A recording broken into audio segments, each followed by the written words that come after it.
Welcome to Low-Key PD. In this video, we're going to explore how to add an image to your Google Forms.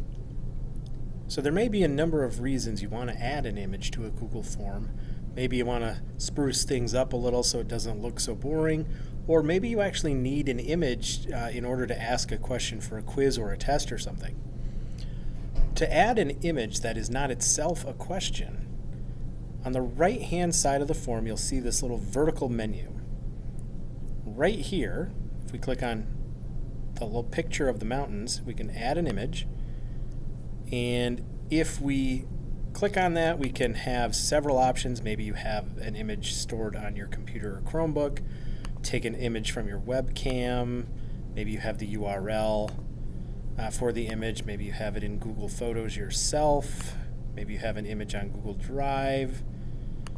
Or you want to search Google for an image. So let's say we search Google for an image of a quiz, find the one we like, insert it, and now the image shows up as part of the form itself. It's not a question, but it does add a little bit of pizzazz to it. There are good reasons to add image titles. This helps with accessibility for people who may have difficulty either seeing elements on your quiz or whatever. So let's say